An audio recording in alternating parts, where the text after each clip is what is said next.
Hello everybody, welcome back to my second video. Today we're going to be talking about my general college experience and some things that are just related to it as well. Hello everybody, this is editing quartz here. I forgot to record my fit check during my main recording, so we're going to do it now. What we got going on for today: black jeans, red undershirt. I don't remember where I got it. Black jeans were from Levi. Sweater from coolshirts.com. I'm not sponsored by Levi or coolshirts.com. But yeah, the first thing that I want to talk about, is orientation first week. Orientation first week was sort of strange. I think it's strange for everybody, really. You're going into a new place and you don't really know everybody. You don't really know anybody. Some people do know some people, but that's not really the case for everybody. Orientation was pretty random. We just were organized into groups and then sort of just did group activities together for like 2 or 3 days straight.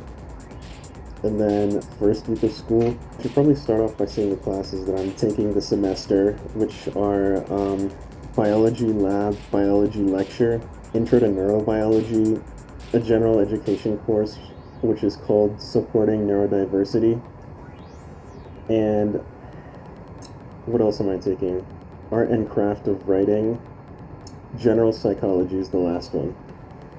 So it's sort of strange, like, going into your first week, because, like, although it's really close to what you would do in high school, it's still really different. Like, in some classes they would want you to, in high school at least, some classes they would want you to raise your hand to go to the bathroom, but in college you sort of just go.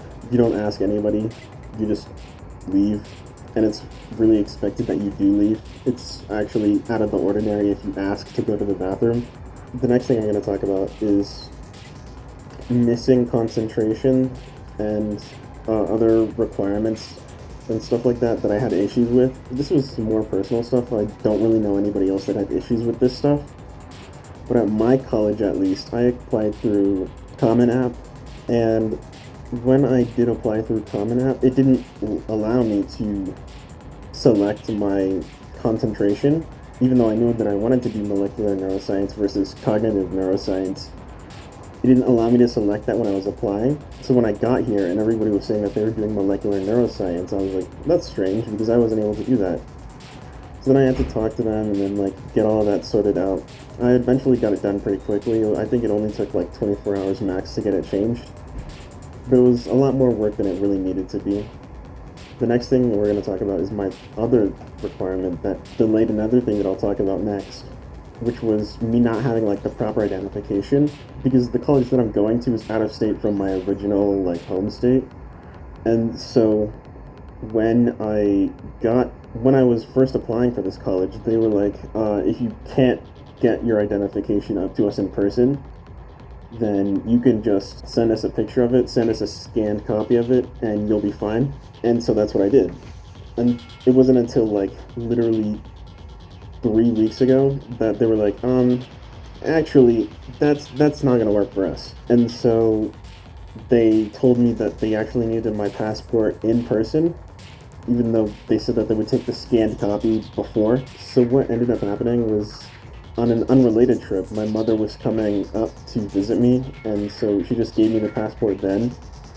But it was like a whole hassle to actually get to them telling me that they needed my passport in the first place, and it was pretty annoying that that had to happen.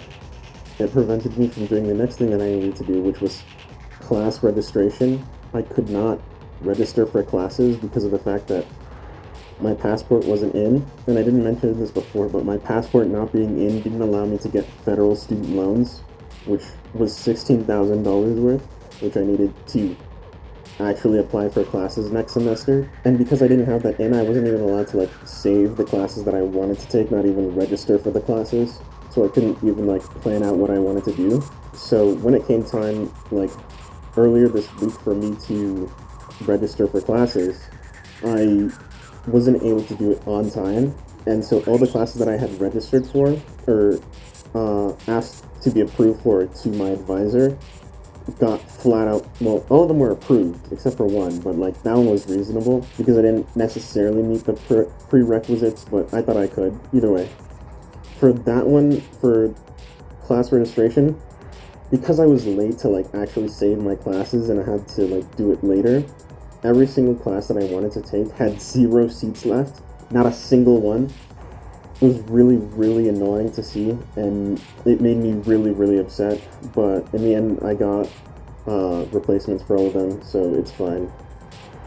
Next thing I'm going to talk about is the roommate experience. So far, I've had 2 roommates because I've moved rooms once before.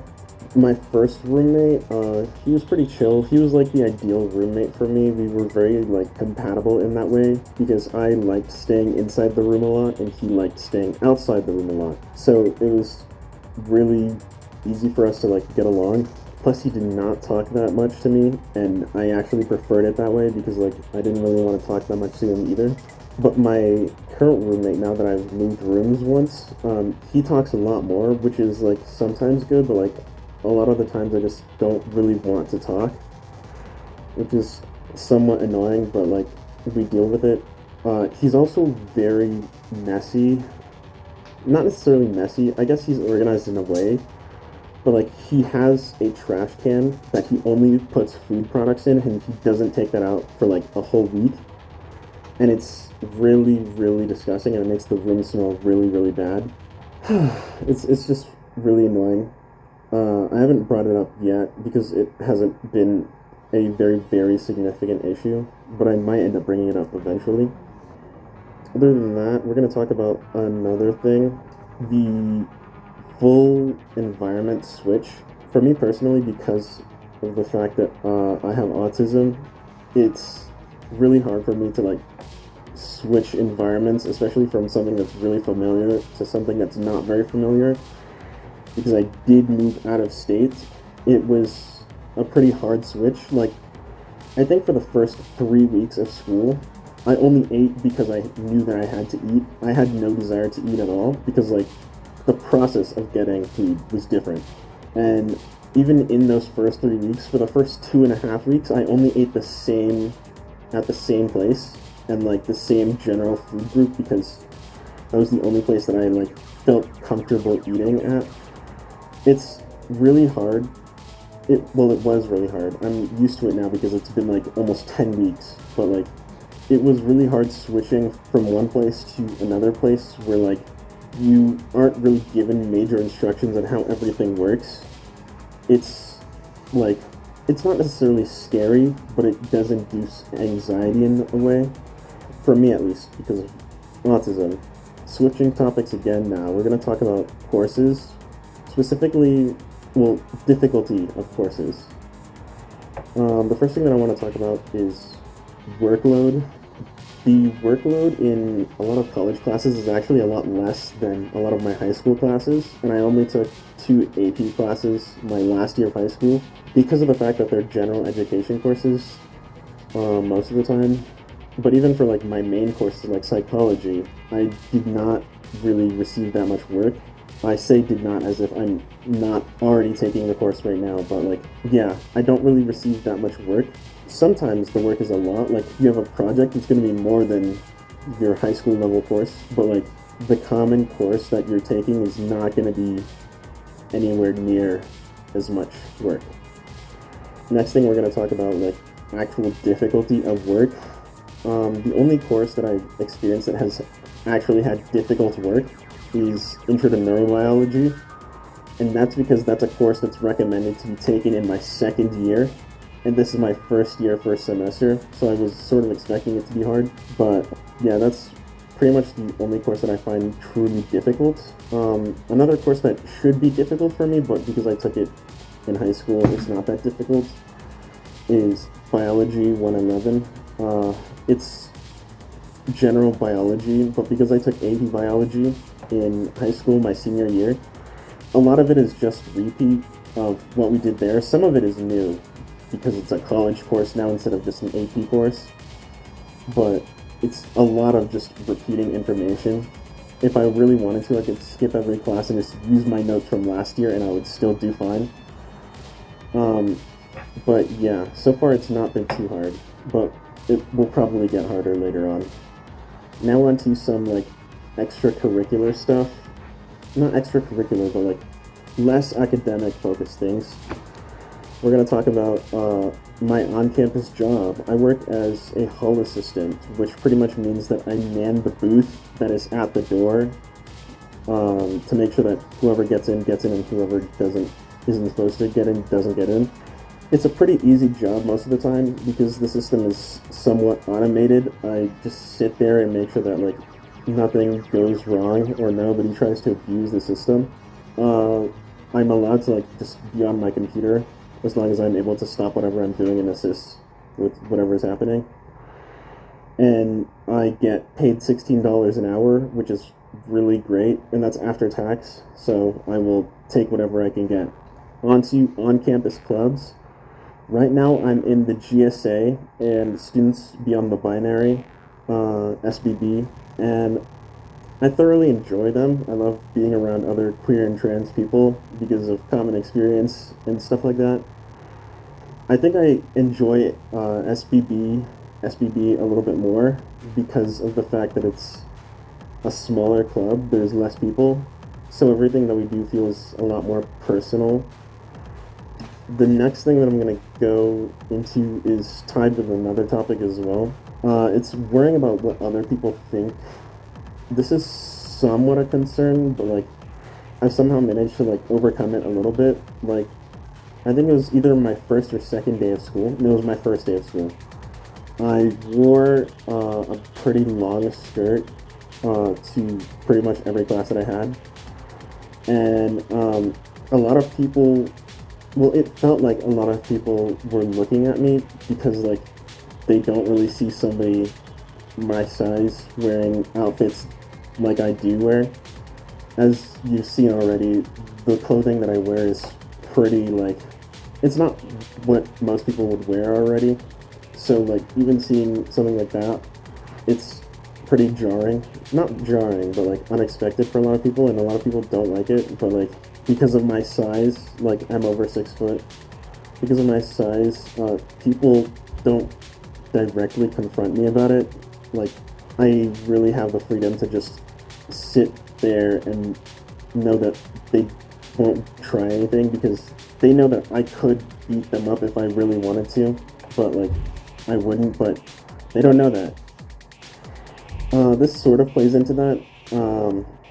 The next topic, which is lack of friends slash social interactions. I didn't really have friends, even though I was in two clubs.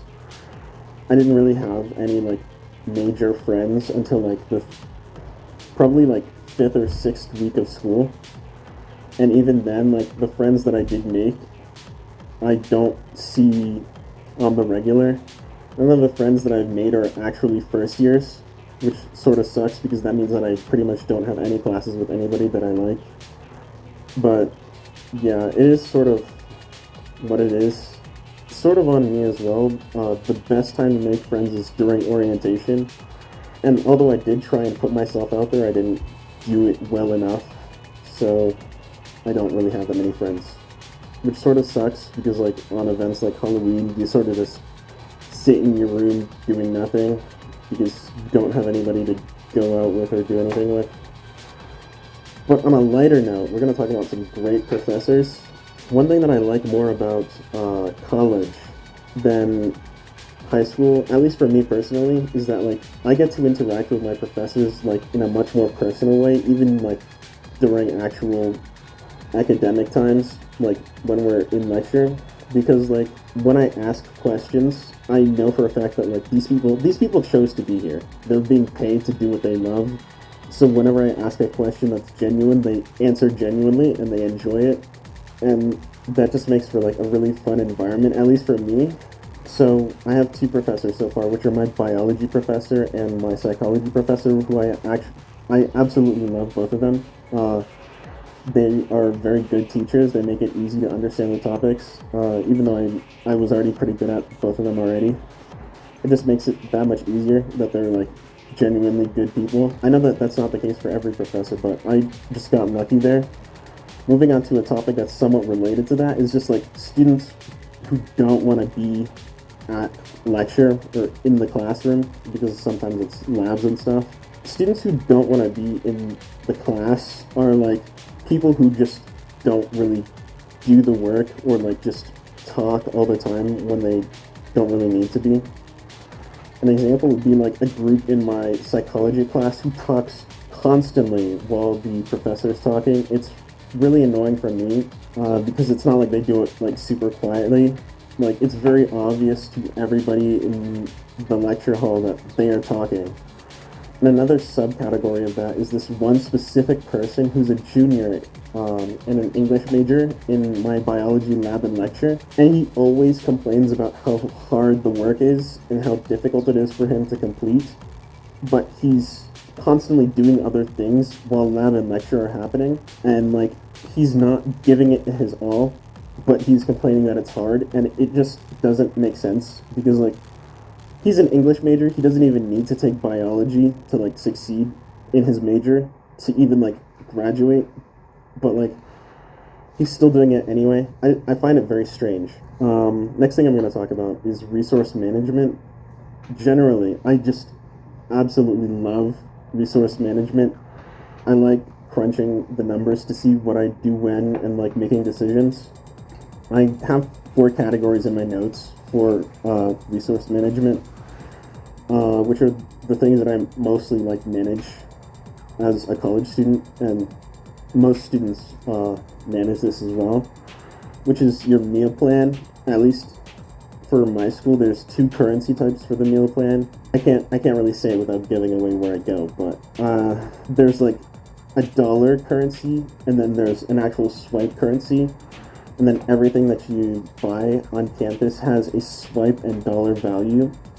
But like the swipe currency is only worth $9.30 of the dollar currency. And so it's a lot of, at least for me, it's a lot of fun trying to manage how much you can spend and how much you can save. Although like, I'll probably get into this at another time in another video, but like, it was really hard for me to try and manage that at first because of like social stuff.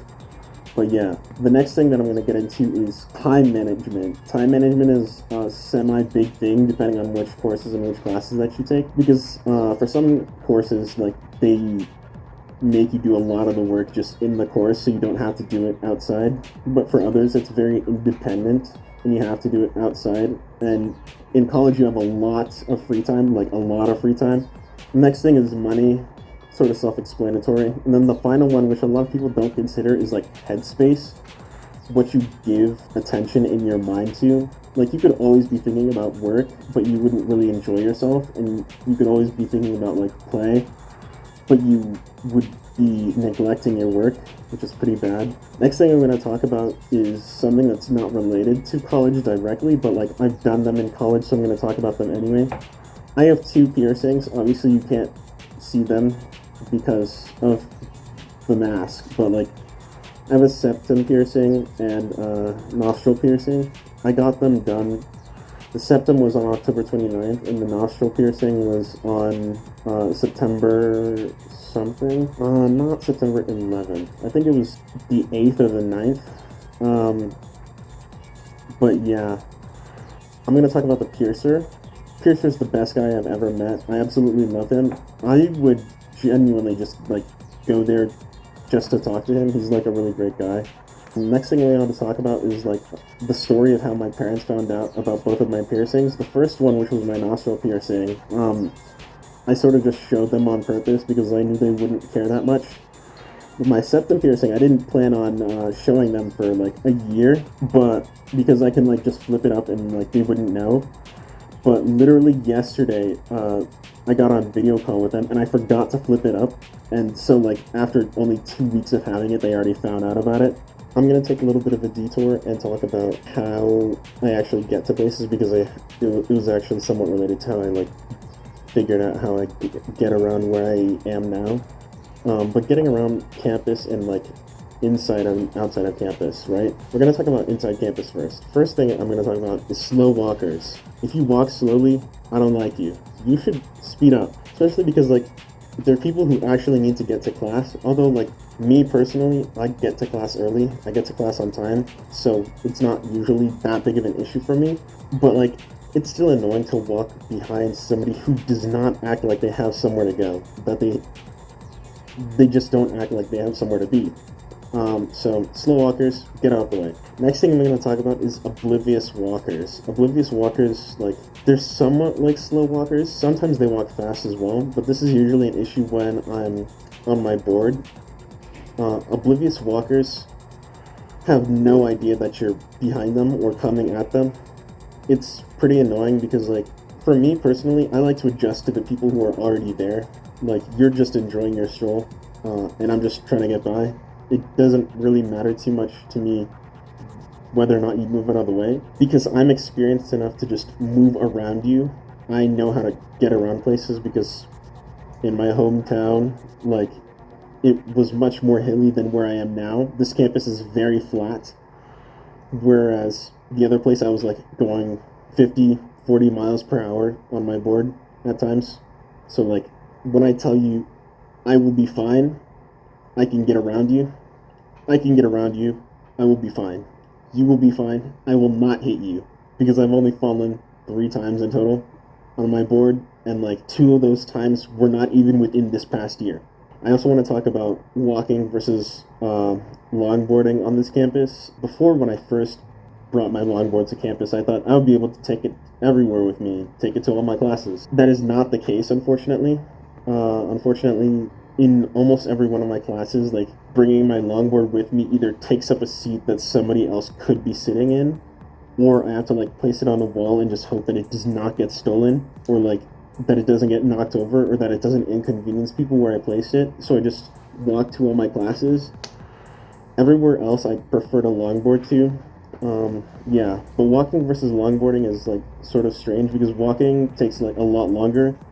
But when I longboard, depending on like temperature and then distance sometimes, or like how many places I actually need to go to while I'm out, sometimes it like is more tiring. Like it'll make me sweat more. But like longboarding in this campus, because of the fact that it's not hilly at all, like I can make a 10-minute walk 2 minutes just because I longboard. I was going to talk about getting to places outside of campus, but I don't think I'm going to do that anymore because that also reveals where I am, unfortunately. But now I'm going to go back to piercings.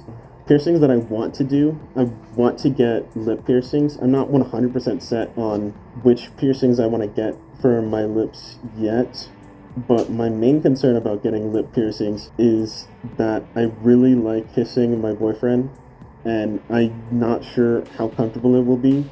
And I guess partner reveal, I didn't actually ask for him permission before talking about him, so I'm not going to give out any more information, but if he does watch this video, hello, I love you. Oh, my goodness. I almost forgot. My final point is going to be about not roommates, but like floor mates generally, because like the dorm that I'm in has 3 floors. It also has a gender neutral bathroom, which is the one that I use. I almost exclusively use that one unless there's like for some reason I cannot use it. But like the cleanliness of people, it just amazes me how dirty some people can be. Like there will be boys that will just like they just don't know how to aim. They don't put the toilet seat up before they aim. Like, oh my goodness, it angers me so much. Like, even me, my goodness, I have my own wipes that I bring with me just in case, like, I need to wipe down the seat because I'm not gonna take that trouble. I'm not gonna take that chance because it annoys me so much. And then, like, in the showers, there will be people who just like leave their empty bottles in the shower without like throwing them away. I don't. It's not even like it's that far. You take 5 steps, 5 steps, 5 full steps, 1, 2, 3, 4, 5, and you get to the trash can.